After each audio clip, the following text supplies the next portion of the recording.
પહેલી મર્યાદા હવે એ છે રુથરફોર્ડના નમૂનાની કે મેક્સવેલ અનુસાર આ બાબત જે થવી જોઈએ, ઇલેક્ટ્રોન કેન્દ્રમાં જવો જોઈએ, પરમાણુ ભાંગી પડવો જોઈએ, એવું નથી થતું. તો એવું કેમ નથી થતું? કે આ વસ્તુ તો મેક્સવેલે કીધી એ સાચી છે. ઓકે, તો રુથરફોર્ડે જે વસ્તુ કીધેલી છે એ જ વસ્તુ પરથી મેક્સવેલે આ મર્યાદા કીધી. ભાઈ આવું હકીકત હોય તો પછી આવું થવું જોઈએ, પણ એવું થતું નથી. પરમાણુ ભાંગી પડતો નથી. એનો મતલબ પરમાણુ કેવો હોય? સ્થાયી હોવો જોઈએ. પરમાણુ સ્થાયી હોવો જોઈએ ગાઈસ. તો આ પરમાણુ સ્થાયી શું કામ છે એના વિશે રુથરફોર્ડે કોઈ સમજૂતી આપી નથી. તો પહેલી મર્યાદા ગાઈસ કે રુથરફોર્ડનો પરમાણ્વીય નમૂનો એ પરમાણુની સ્થાયીતા સમજાવી શકતો નથી ગાઈસ. પરમાણુની સ્થાયીતા સમજાવી શકતો નથી. આ પહેલી મર્યાદા ગાઈસ. બીજી મર્યાદા, ઓકે, બીજી મર્યાદા કે ભાઈ એને કહી તો દીધું કેન્દ્ર છે, કેન્દ્રની આસપાસ ઇલેક્ટ્રોન ગતિ કરે છે, પણ ઇલેક્ટ્રોન કેન્દ્રની આસપાસ ઇલેક્ટ્રોનની ગોઠવણી કઈ રીતે થઈ છે? ઇન શોર્ટ, પરમાણુનું આંતરિક બંધારણ, ઓકે, ઇલેક્ટ્રોનીય બંધારણ નથી સમજાવી શકતો. કે તે પરમાણુનું ઇલેક્ટ્રોનીય બંધારણ સમજાવી શકતો નથી. હવે ઇલેક્ટ્રોનીય બંધારણમાં કઈ કઈ વસ્તુ આવે ગાઈસ? તો ઇલેક્ટ્રોનીય બંધારણમાં આવી વસ્તુ આવશે કે કેન્દ્રની આસપાસ ઇલેક્ટ્રોનની ગોઠવણી. કે કેન્દ્રની આસપાસ ઇલેક્ટ્રોનની ગોઠવણી સમજાવી શકતો નથી. ઓકે, ઇલેક્ટ્રોનની ઊર્જા વિશે સમજાવી શકતો નથી. ઇલેક્ટ્રોનની ઊર્જા વિશે સમજાવી શકતો નથી. ઓકે, ચાલો એક હજુ મર્યાદા કહીએ છીએ ગાઈસ. ત્રીજી મર્યાદા કે ઇલેક્ટ્રોન વિચલિત કણ છે, કન્ટિન્યુ ગતિ કરે છે, એટલે આપણે કીધું મેક્સવેલ પ્રમાણે કન્ટિન્યુ વિકિરણ ઉત્સર્જિત કરે. તો આપણે રુથરફોર્ડનો નમૂનો હાઇડ્રોજન પરમાણુનો રેખીય વર્ણપટ નથી સમજાવી શકતો. જો કે જે આપણે બોહરના નમૂનામાં આવશે, પણ એ પણ આની મર્યાદા કહેવાય કે જો ઇલેક્ટ્રોન કન્ટિન્યુ વિકિરણ ઉત્સર્જિત કરતો હોય, કન્ટિન્યુ, તો એનાથી આપણને સતત વર્ણપટ મળવો જોઈએ, કન્ટિન્યુઅસ સ્પેક્ટ્રમ. આપણે જોશું સતત વર્ણપટ, રેખીય વર્ણપટ જે આવશે જો આપણે આ ચેપ્ટરમાં. તો ઇલેક્ટ્રોન સતત વિકિરણ સ્વરૂપે ઊર્જા ગુમાવે છે. તો હાઇડ્રોજન પરમાણુમાં ઇલેક્ટ્રોન દ્વારા જો સતત વિકિરણ સ્વરૂપે ઊર્જા ગુમાવાતી હોય તો હાઇડ્રોજન પરમાણુનો વર્ણપટ સતત મળવો જોઈએ, રેખીય ન મળવો જોઈએ. રેખામાં તો બે રેખા વચ્ચે મીન્સ કે ગેપ હશે, અંતર હશે. રેખીયને બદલે કેવો મળવો જોઈએ? સતત. પણ નહીં, હાઇડ્રોજન પરમાણુનો વર્ણપટ તો રેખીય મળે છે, સતત મળતો નથી, રેખા સ્વરૂપે મળે છે. આપણે જોઈશું જ બોરના નમૂનામાં. ઓકે, પણ રુથરફોર્ડનો નમૂનો આ વસ્તુ નથી સમજાવી શકતો. તો શું કહેશું કે ભાઈ કે તે હાઇડ્રોજન પરમાણુનો રેખીય વર્ણપટ સમજાવી શકતો નથી. રેખીય વર્ણપટ પણ સમજાવી શકતો નથી. કન્સેપ્ટ અનુસાર હાઇડ્રોજન પરમાણુનો નમૂનો પછી સતત વર્ણપટ પ્રકારનો હોવો જોઈએ, પણ આ કેવો મળે છે? રેખીય મળે છે. તો આવું કેમ થયું? આના વિશેની માહિતી પણ રુથરફોર્ડ સમજાવી શકતો નથી. તો ઓલ ઓવર ગાઈસ, આ દરેકે દરેક વસ્તુની વાત કરી કે શું હતું? રુથરફોર્ડનો નમૂનો અને એની મર્યાદા. ક્લિયર છે ગાઈસ? ઓકે, તો અહીંયા રુથરફોર્ડનો નમૂનો શું થાય છે? પૂરો થયો. ગાઈસ, હવે આગળ બોહરનો નમૂનો સમજતા પહેલા આપણે કેટલીક વ્યાખ્યાઓ શીખવાની છે. ઓકે, બોહરના નમૂના આવતા જ વાર લાગશે, કારણ કે એની પહેલા ઘણી બધી વ્યાખ્યાઓ અને પરમાણુની સ્થાયીતા વિશે સમજવાનું છે ગાઈસ. ઓકે, ચાલો તો સૌથી પહેલા આપણે શીખી લેશું પરમાણુની સ્થાયીતા. ચાલો ગાઈસ, આ પણ કોમન એન્ટ્રન્સ ને એમસીક્યુ માટે અગત્યનું છે. એનસીઈઆરટી માં નથી ગાઈસ. ઓકે, પણ એમસીક્યુ માટે અગત્યનું છે. તો આપણે કરીશું પરમાણુની સ્થાયીતા. કે ગાઈસ, પરમાણુની સ્થાયીતા કોના પરથી નક્કી થાય? ઓકે, ક્યારે કોઈ પરમાણુ સ્થાયી આપણે ગણાવી શકીએ? ક્યારે પરમાણુ રેડિયોએક્ટિવ હશે આપણને કેમ ખબર પડે? તો ગાઈસ, ખૂબ સરસ છે કે સામાન્ય રીતે પરમાણુની સ્થાયીતા છે એ ન્યુટ્રોનની સંખ્યા અને પ્રોટોનની સંખ્યાના ગુણોત્તર પરથી નક્કી થાય. પરમાણુની સ્થાયીતા કયા ગુણોત્તર પરથી નક્કી થાય? ન્યુટ્રોનની સંખ્યા અને પ્રોટોનની સંખ્યાના ગુણોત્તર પરથી નક્કી થાય. ગાઈસ, જો આ ગુણોત્તર ઇક્વલ ટુ 1 આવે, જે તે પરમાણુમાં ન્યુટ્રોનની સંખ્યા અને પ્રોટોનની સંખ્યાનો ગુણોત્તર 1 આવે, તો એવું સૂચવે છે કે પરમાણુ કેવો છે ભાઈ? સ્થાયી છે. શું સૂચવે છે? પરમાણુ છે તે સ્થાયી છે એવું સૂચવે છે. ઓકે, અને તે રેડિયોએક્ટિવ ન હોય. ઓકે, પરમાણુ શું છે? સ્થાયી છે. પરમાણુ કેન્દ્ર સ્થાયી છે, રેડિયોએક્ટિવ ન હોય. ઓકે, એટલે આ હશે તે રેડિયોએક્ટિવ નહીં હોય. આમ તો પરમાણુ કેન્દ્ર કહી શકીએ. શું કહી શકીએ? પરમાણુ કેન્દ્ર. ઓકે, કે જો ન્યુટ્રોન અને પ્રોટોનની સંખ્યાનો ગુણોત્તર 1 હોય તો એ પરમાણુ કે પરમાણુ કેન્દ્ર રેડિયોએક્ટિવ નહીં હોય. એ પરમાણુ કેન્દ્ર કેવું હશે? સ્થાયી હશે. પણ માની લો ગાઈસ કે જો આ ગુણોત્તર કે ન્યુટ્રોન અને પ્રોટોનની સંખ્યાનો ગુણોત્તર જેમ જેમ ન્યુટ્રોનની સંખ્યા વધશે એમાં ગુણોત્તર વધતો જશે. એ ગ્રેટર ધેન 1.5 હોય. ખાસ કરીને 1.5 કરતા વધવા લાગે તો એ પરમાણુ કેન્દ્ર કયા પ્રકારનું હશે? પરમાણુ કેન્દ્ર અસ્થાયી પ્રકારનું હશે. અને એનો મતલબ એ કેવું હશે? રેડિયોએક્ટિવ હશે. એ પરમાણુ કેન્દ્ર રેડિયોએક્ટિવ હશે. પોતાનામાંથી કોઈ જે રેડિયોએક્ટિવિટીની પ્રોપર્ટી દર્શાવે તો આલ્ફા બીટા કે ગામા કણોનું શું કરતો હશે? ઉત્સર્જન. જેમ કે આપણે ઉદાહરણ જોઈએ કે સપોઝ આપણે કેલ્શિયમની વાત કરીએ તો 20 કેલ્શિયમ 40. તો આપણને ખ્યાલ છે કેલ્શિયમ છે એમાં ન્યુટ્રોનની સંખ્યા તો પરમાણુ ભાર માઈનસ પરમાણુ ક્રમાંક. ઓકે, તો 40 - 20 એટલે ન્યુટ્રોન કેટલા છે? 20. અને આ પરમાણુ કેન્દ્ર એટલા જ પ્રોટોન છે 20. 20/21. તો અપ ટુ એવું કહી શકાય કે 12 સુધી જે પરમાણુ ક્રમાંક 20 સુધી પરમાણુ કે પરમાણુ કેન્દ્ર સ્થાયી છે, રેડિયોએક્ટિવ નથી. પણ ખાસ કરીને કે જ્યારે પરમાણુ ક્રમાંક Z ને આપણે પરમાણુ ક્રમાંક કહીએ છીએ, હમણાં ડેફિનેશન શીખવાના છે કે ખાસ કરીને 83 કરતા વધે. ઓકે, કે જ્યારે Z આપણે કેવા લઈએ છીએ? 83 કરતા વધે તો એની પછીના મોસ્ટ ઓફ કેવા હોય છે? રેડિયોએક્ટિવ હોય છે. કેવા હોય છે ગાઈસ? રેડિયોએક્ટિવ હોય છે. ઓકે, ખાસ કરીને જો 83 પછીના માટે ન્યુટ્રોન અને પ્રોટોનનો ગુણોત્તર મોસ્ટ ઓફ 1.5 to 1.6 વચ્ચે હોય મોસ્ટલી. અને આપણે કીધું 1.5 કરતા વધે એટલે કેવું બની જાય? સ્થાયી. જેમ તેનું ઉદાહરણ લઈએ 92 યુરેનિયમ 235. આમાં ન્યુટ્રોન કેટલા હશે? ન્યુટ્રોન આપણે કહીએ તો 235 માંથી 92 જાય એટલે કેટલા? 143. અને પ્રોટોન તો 92 છે. તો આ ગુણોત્તર લગભગ 1.55. જો એનો મતલબ કે યુરેનિયમ છે તે કેવો હોય? રેડિયોએક્ટિવ હોય. યુરેનિયમ કેવો હશે?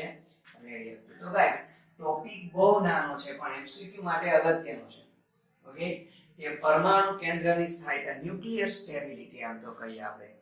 ઓકે, પરમાણુની નહીં પણ પરમાણુ કેન્દ્રની ખાસ આપણે વાત કરીએ કે પરમાણુ કેન્દ્રની સ્થાયીતા.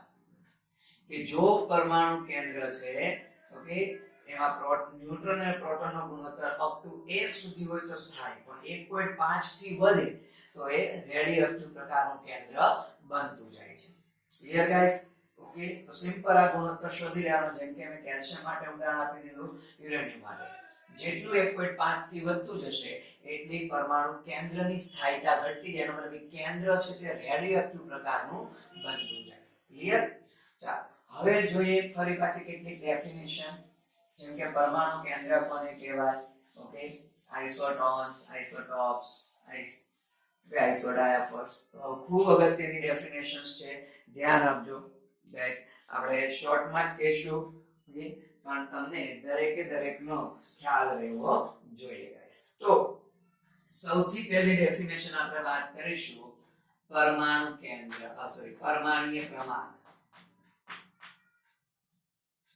પરમાણ્વીય ક્રમાંકને આપણે Z વડે દર્શાવેલ.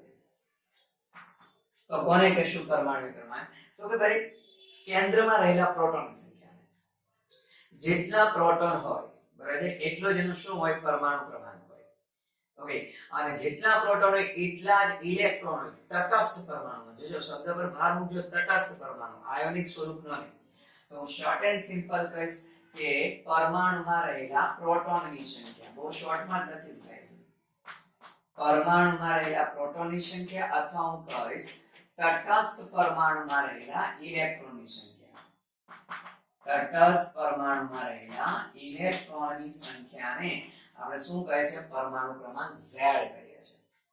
ઓકે, તો જેટલા પ્રોટોન હોય એટલો જ એનો પરમાણુ ક્રમાંક હોય, અથવા તટસ્થ પરમાણુમાં જેટલા ઇલેક્ટ્રોન છે એટલા જ એનો પરમાણુ ક્રમાંક કહેવાય. સપોઝ આપણે ફરી વાત કરી દઈએ કે હું ઉદાહરણ આપું 13 એલ્યુમિનિયમ 27, તો આ પરમાણુ ક્રમાંક છે. ઓકે, તો એનો મતલબ કે એલ્યુમિનિયમ છે એના કેન્દ્રમાં શું હોય? 13 પ્રોટોન હોય. અને એ તટસ્થ સ્વરૂપમાં કોઈ વીજભાર લખેલો નથી, કોઈ વીજભાર નથી લખેલો, તટસ્થ છે. તો એમાં ઇલેક્ટ્રોન પણ કેટલા હોય? કેન્દ્રની આસપાસ ઇલેક્ટ્રોન પણ કેટલા હોય? 13 હોય. તો પરમાણુમાં રહેલા પ્રોટોનની સંખ્યા 13 છે અને તટસ્થ પરમાણુમાં ઇલેક્ટ્રોનની સંખ્યા પણ 13 છે. એટલે આ શું કહેશું આપણે? એલ્યુમિનિયમનો પરમાણુ ક્રમાંક. આ પરમાણુ ક્રમાંક છે 13. Clear guys? ઓકે, ચાલો બીજી ડેફિનેશન આપણે વાત કરીશું. તો બીજી ડેફિનેશન આપણે કહીશું પરમાણુ ભાર. પરમાણુ ભાર, અથવા જેને આપણે પરમાણુ દળાંક પણ કહીએ છીએ, એને કેપિટલ A સિમ્બોલ વડે દર્શાવે છે. કયા સિમ્બોલ વડે દર્શાવાય ગાઈસ? Capital A. તો ગાઈસ આપણને ખ્યાલ છે કે જે પરમાણુ કેન્દ્ર હોય, ઓકે, કે પરમાણુ કેન્દ્રમાં રહેલા પ્રોટોન અને ન્યુટ્રોનની કુલ સંખ્યાને આપણે શું કહે છે? પરમાણુ ભાર કહીએ. ટૂંકમાં પ્રોટોન ન્યુટ્રોનનો સરવાળો, કુલ સંખ્યા.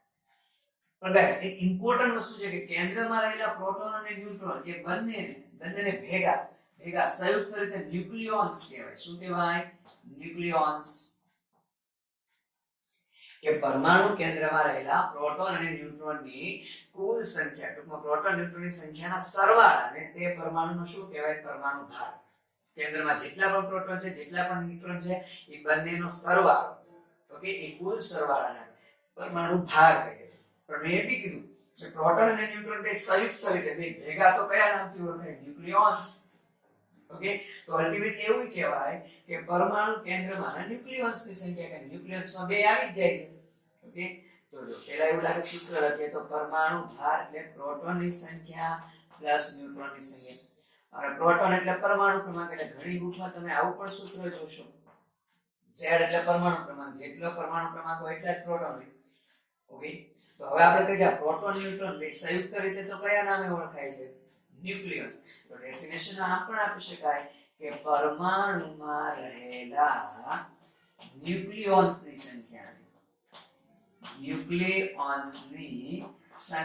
શું કહેવાય ગાઈસ? પરમાણુ ભાર કહેવાય.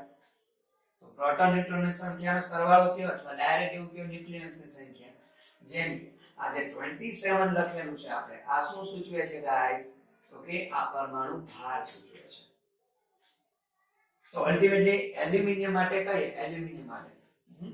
તો એલ્યુમિનિયમ માટે જો આપણું સૂત્ર આવું છે પ્રોટોન પ્લસ ન્યુટ્રોન. તો મારે એલ્યુમિનિયમમાં ન્યુટ્રોનની સંખ્યા શોધવી હોય તો ન્યુટ્રોનને જો કરતા બનાવી દઈએ તો પરમાણુ ભારમાંથી મારે પ્રોટોનની સંખ્યા અથવા Z શું કરવો પડે? બાદ કરવો પડે. જો ન્યુટ્રોનને કરતા બનાવી દઈએ તો એ કેટલો છે? પરમાણુ ભાર 27 છે. પ્રોટોનની સંખ્યા તો પરમાણુ ક્રમાંક કેટલો છે? 13 છે. તો પેલા 7 માંથી 3 જાય તો 4, 2 માંથી 1. તો એલ્યુમિનિયમ, આ જે મેં એલ્યુમિનિયમની સ્પીસીસ લખેલી છે એમાં ન્યુટ્રોન કેટલા હોય? 14 હોય. કેટલા હશે? 14 હોય. ઓકે, ચાલો નેક્સ્ટ ડેફિનેશન આપણે કહીએ છીએ ગાઈસ. નેક્સ્ટ ડેફિનેશન ઓકે, આઇસોટોપ્સ,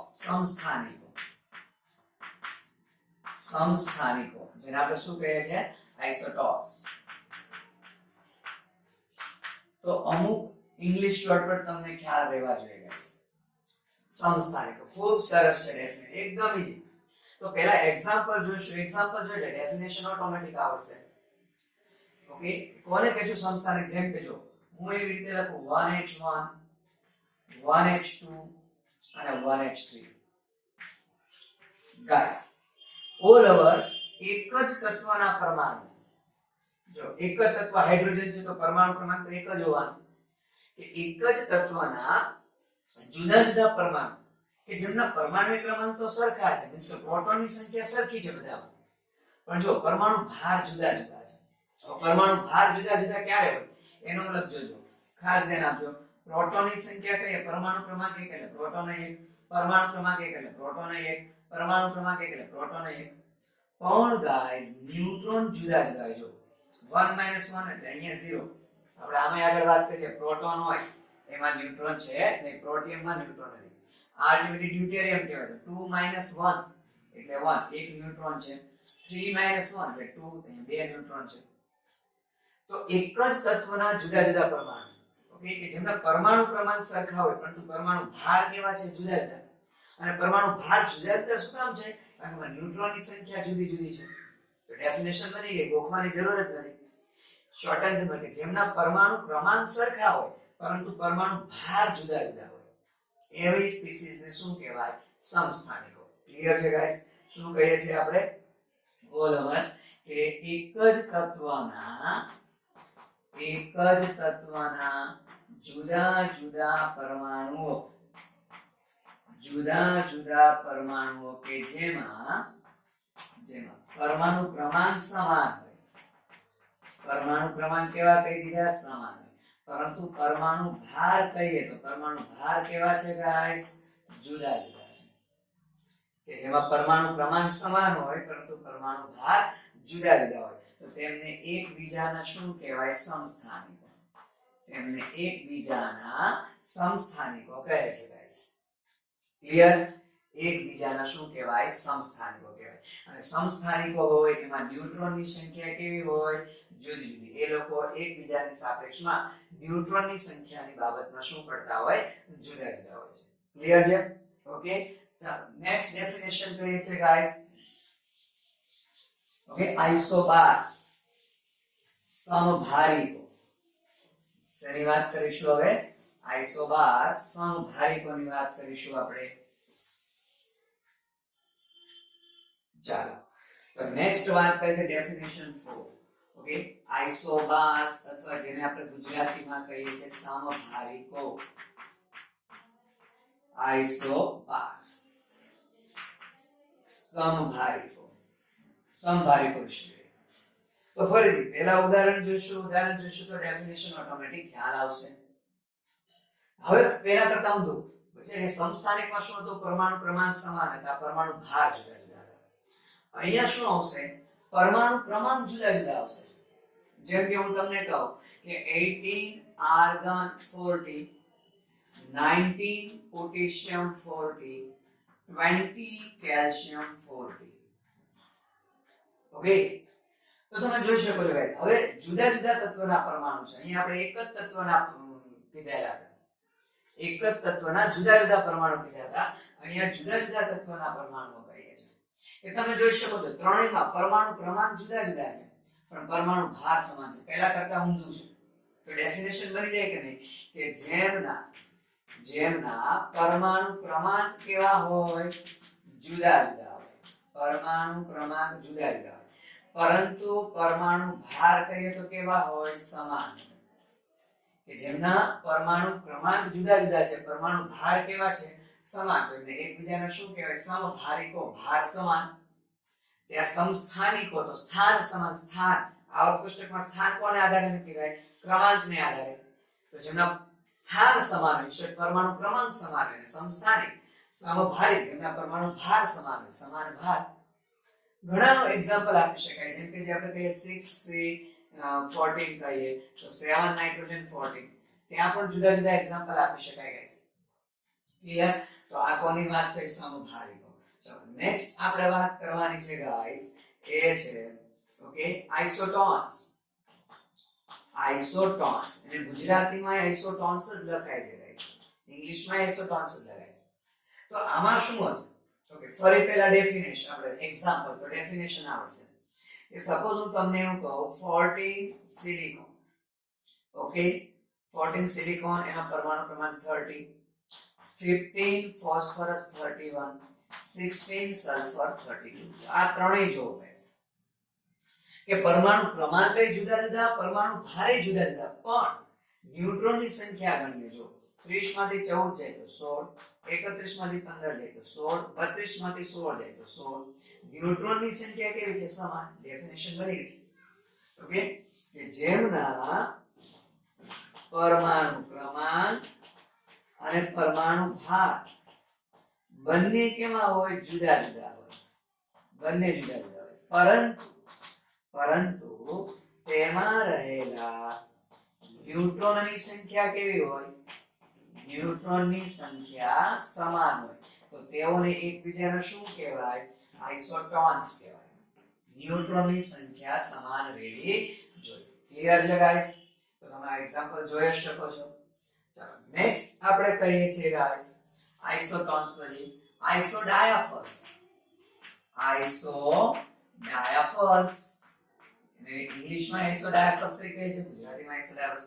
ખૂબ અગત્યનું છે ગાઈસ. તો શું કહે ડેફિનેશન? સમજાય છે કે જેમના a-2z અથવા ઓકે a-2z અથવા જેને કહીએ ન્યુટ્રોન માઇનસ પ્રોટોન, म्हणजे આ તફાવત કેવો હોય? સમાન. તફાવત સમાન હોય તો એમને એકબીજાના શું કહેવાય? આઇસોડાયાફર્સ કહેવાય. શું કહેવાય ગાઈસ? આઇસોડાયાફર્સ કહેવાય. ઓકે, કે પરમાણુ ભાર માઈનસ પરમાણુ ક્રમાંકનું બમણું અથવા બે સરખું જ કહેવાય. તમને જે બી યાદ રહે. ટૂંકમાં તફાવત કેવો રહેવો જોઈએ? સમાન. જેમ કે જો ગાઈસ એનું એક્ઝામ્પલ જોઈએ તો તમને વધારે ખ્યાલ આવશે. સપોઝ હું તમને એક્ઝામ્પલ આપું કે 19 પોટેશિયમ 39. ઓકે, અને એક સપોઝ આપણે કહી દઈએ 9 ફ્લોરિન 19. જો આના માટે પેલા a-2z કહે. ચાલો આના માટે a કેટલો છે? 39. z કેટલો છે? 19. એટલે 2z કેટલું થશે ભાઈ? ઓકે, 19 ને 38. તો હવે જો આપણે કહીએ a-2z કહો તો કેટલું આવે? 1 આવે. ઓકે, નો ડાઉટ તમે ન્યુટ્રોન પ્રોટોન ની દ્રષ્ટિએ કરી શકો છો. ન્યુટ્રોન કેટલા? આપણે હમણાં ન્યુટ્રોન ની ગણતરી શીખ્યા. પરમાણુ ભારમાંથી ક્રમાંક બાદ કરીએ તો 39 માંથી 19 બાદ કરો એટલે કેટલું થશે? 20. તો ન્યુટ્રોન ની સંખ્યા કેટલી છે? 20. પ્રોટોન કેટલા છે? 19.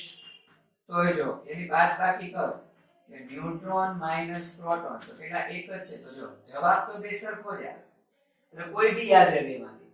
તો આ બંને એકબીજાના શું છે? આઇસોડાયાફર્સ, કે જેમાં તફાવત કેવો રહેવો જોઈએ? સમાન. જેમ કે જો આપણે પોટેશિયમ નું ગણી નાખ્યું. હવે ફ્લોરિન ની વાત કરીએ. ચાલો ફ્લોરિન માં એ કેટલો છે ભાઈ? 90. એનો 2z કેટલો છે? ચાલો z 9 છે તો 9 દુ ને 18. તો જો તફાવત એક જ રહ્યો કે નહીં? a-2z એક. સારું છે.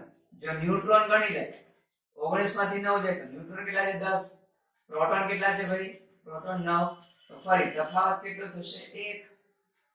તો જેમના a-2z તફાવત અથવા તો ગાઈસ ન્યુટ્રોન માઈનસ પ્રોટોનની સંખ્યાનો તફાવત સમાન રહેતો હોય તેમને એકબીજાના આપણે શું કહીએ છીએ? આઇસોડાયાફર્સ કહીએ છીએ. ક્લિયર છે ગાઈસ? ખૂબ અગત્યનું હતું. ચાલો સાથે સાથે હજુ એક આમાં ડેફિનેશન કહી દઈએ. ઓકે, ડેફિનેશન નંબર આપણે કેટલી આવ્યા? 7 કહીએ છીએ ગાઈસ. ઓકે, આઇસોન્યુક્લિયર, સમન્યુક્લિયર અથવા તો એને ગુજરાતીમાં આઇસોન્યુક્લિયર જ લખાય છે. ગાઈસ આઇસોન્યુક્લિયર એટલે શું?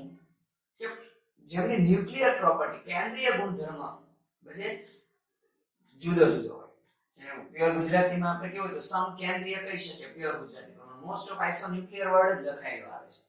ઓકે, તો જેના પરમાણુ ક્રમાંક પરમાણુ ભાર બધું સમાન હશે પણ એ એકબીજાથી કઈ રીતે અલગ પડતા હશે? ના રેડિયો એક્ટિવિટીની પ્રોપર્ટીનો કેન્દ્રીય ગુણધર્મ અલગ હશે ગાઈસ.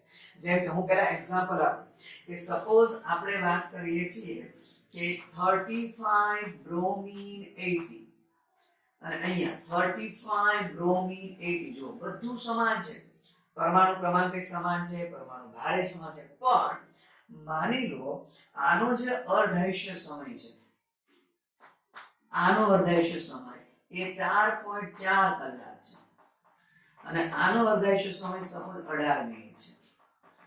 તો અર્ધાયુષ્ય સમય એ રેડિયોએક્ટિવિટીનો ગુણધર્મ છે ગાઈસ.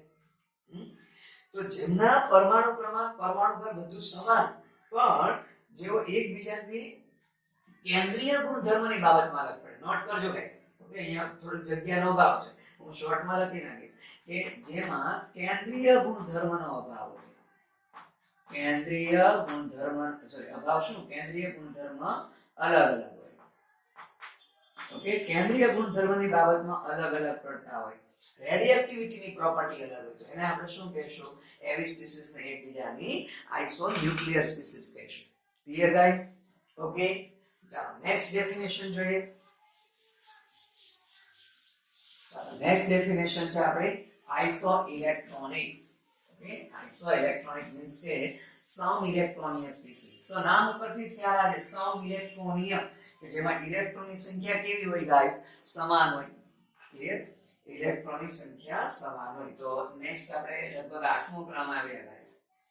તો આઇસોઇલેક્ટ્રોનિક, આઇસોઇલેક્ટ્રોનિય અથવા જેને આપણે કહીએ સમઇલેક્ટ્રોનિય. તો નામ પરથી ખ્યાલ આવે છે કે જેમાં ઇલેક્ટ્રોનની સંખ્યા કેવી હશે ગાઈસ? સમાન હોય. ઇલેક્ટ્રોનની સંખ્યા સમાન હોય તેમને એકબીજાને શું કહેવાય? સમઇલેક્ટ્રોનિય. એ પરમાણુ સ્વરૂપે હોઈ શકે, આયન સ્વરૂપે હોઈ શકે. જેમ કે હું તમને એક્ઝામ્પલ કહી દઉં. ચાલો, ઓકે, કે સપોઝ આપણે કહીએ N-3 O-2 F-1 neon, sodium +1 magnesium +2 aluminium. હજી આપી શકાય એમ તમે બધામાં જુઓ. ઓકે, આમાં પરમાણુ ક્રમાંક 7 ને 3 મેળવ્યા છે 10. તો ઇલેક્ટ્રોનની સંખ્યા બધામાં જો 10, 8 ને 2 10, પરમાણુ ક્રમાંક 9, 9 ને 1 10. આનો ઓલરેડી 10 છે. આનો પરમાણુ ક્રમાંક 11 પણ એક ગુમાવેલો છે એટલે 10. આનો પરમાણુ ક્રમાંક 12, 2 ગુમાવે 10. તો મારો કહેવાનો મતલબ કે જેમાં ઇલેક્ટ્રોનની સંખ્યા સમાન હોય તેમને એકબીજાને શું કહેવાય? સમઇલેક્ટ્રોનિય સ્પીસીસ કહેવાય. શું કહેશું? Isoelectronic species. અને ગાઈસ લાસ્ટ આપણે વાત કરી દઈએ. Okay, isosteres. Isosteres, isosteres, not youngsters. Isosteres આપણે કહીએ છીએ ગાઈસ. તો આઇસોસ્ટર્સમાં શું હોય ગાઈસ ખબર? ઇલેક્ટ્રોનની સંખ્યા તો સમાન હોય જ. ઇલેક્ટ્રોનની સંખ્યા તો સમાન હોય જ પણ અણુ જે છે એમાં પરમાણુની સંખ્યા પણ કેવી રહેવી જોઈએ? પરમાણુની સંખ્યા પણ સમાન રહેવી જોઈએ. ઓકે, પરમાણુ સમાન રહેવા જોઈએ, ઇલેક્ટ્રોન સમાન રહેવા જોઈએ. જેમ કે હું તમને એક્ઝામ્પલ આપી દઉં ગાઈસ કે આપણે કહીએ એક્ઝામ્પલ. ઓકે, સપોઝ આપણે કહીએ છીએ CO2. ઓકે, તો જો કાર્બનના ઇલેક્ટ્રોન કેટલા? 6. ઓક્સિજનનો પરમાણુ ક્રમાંક 8, 8 × 16. તો 16 ને 6 કેટલા થશે ભાઈ? 22. ઇલેક્ટ્રોન 22 છે. કુલ પરમાણુ કેટલા છે? 2 ને 1 3. ઓકે, કુલ 3 પરમાણુ છે. ચાલો આપણે કીધું પરમાણુ ઇલેક્ટ્રોન બંને સમાન રહેવા જોઈએ. તો સપોઝ આપણે એક્ઝામ્પલ લઈએ N2O. ચલો, નાઇટ્રોજનનો પરમાણુ ક્રમાંક 7. 2 નાઇટ્રોજનના 7 × 14. તો કેટલું થશે? ચાલો 14. ઓક્સિજનનો પરમાણુ ક્રમાંક 8. તો 14 ને 8 કેટલા? 22. ચાલો, ઇલેક્ટ્રોન બેયમાં સમાન. અને પરમાણુ જો 2 ને 1 3. તો આમાં પરમાણુ કેટલા છે? 3. તો આપણી ડેફિનેશનનું આ બંને પાલન કરે છે. ડેફિનેશનનું પાલન કરે છે કે પરમાણુ બંનેમાં 3 3 છે, ઇલેક્ટ્રોન 22 સમાન છે. તો જે સ્પીસીસમાં ઇલેક્ટ્રોન તો સમાન હોય પણ સાથે સાથે પરમાણુ પણ સમાન હોય. જોજો અહીંયા ખાલી આપણે ઇલેક્ટ્રોન જ કીધા. અહીંયા પરમાણુ સમાન હોય પણ શકે, ન પણ હોય. અહીંયા ખાલી આપણે ઇલેક્ટ્રોન જોવાના છે. અહીંયા ઇલેક્ટ્રોનની સાથે સાથે પરમાણુ પણ જોવાના છે. જેમ કે આનું કોઈ બીજું એક્ઝામ્પલ આપણે આપી દઈએ. ચાલો, સપોઝ આપણે કહી દઈએ ઓકે HCl. ચાલો, હાઇડ્રોજનનો 1 ઇલેક્ટ્રોન છે. ક્લોરીનના કેટલા હોય? 17. એટલે કુલ કેટલા ઇલેક્ટ્રોન થયા? 18 ઇલેક્ટ્રોન. પરમાણુ કેટલા થયા? 1 અને 2. ઓકે, 2 પરમાણુ છે. એક હાઇડ્રોજન એક ક્લોરીન. ઓકે, એની સાથે સાથે સપોઝ આપણે કહીએ F2. એક ફ્લોરિનમાં 9. તો 9 × 18. ઓલરેડી 18 ઇલેક્ટ્રોન છે, સમાન ઇલેક્ટ્રોન. અને 2 ફ્લોરિન પરમાણુ છે. તો અહીં પરમાણુ કેટલા છે? 2. તો તમે જો એનો મતલબ આ બંને એકબીજાને શું કહેવાય? ઓકે, આઇસોસ્ટર્સ કહેવાય. Clear guys? તો આ જે દરેક ડેફિનેશન હતી, ઓકે, એ ડેફિનેશન આપણને ખૂબ કામ લાગવાની છે. ક્લિયર? ઓકે, ચાલો તો ગાઈસ અહીંયા સુધી આપણે રાખીએ છીએ, કારણ કે આ વિડીયો બહુ મોટો થઈ ગયો છે. ઓકે, અપલોડિંગમાં કદાચ પ્રોબ્લેમ આવે એની કરતા. ઓકે, અહીંયા સ્ટોપ કરીએ છીએ. કન્ટિન્યુ નેક્સ્ટ લેક્ચરમાં આપણે ફરી પાછું વીજચુંબકીય વર્ણપટ, એના માટેની બધી ડેફિનેશન છે વાત કરીશું. વીજચુંબકીય વર્ણપટ ફિઝિક્સ કેમિસ્ટ્રી બંનેમાં, અને જે ડેફિનેશન એ બી ફિઝિક્સ કેમિસ્ટ્રી બંનેમાં ખૂબ કામની છે. તો નેક્સ્ટ લેક્ચરમાં આપણે આના ઉપર વાત કરીશું. કદાચ બોહરનો નમૂનાની શરૂઆત પણ થઈ જશે. ઓકે, તો બરાબર રિવિઝન કરજો ગાઈસ. ઓકે, તમારો વિડિયો મીન્સ કે તમારી પ્રેક્ટિસ બરાબર કરજો, વિડિયો બરાબર શેર બી કરજો જેથી તમારા મિત્રોને કામ લાગી શકે. Good luck guys.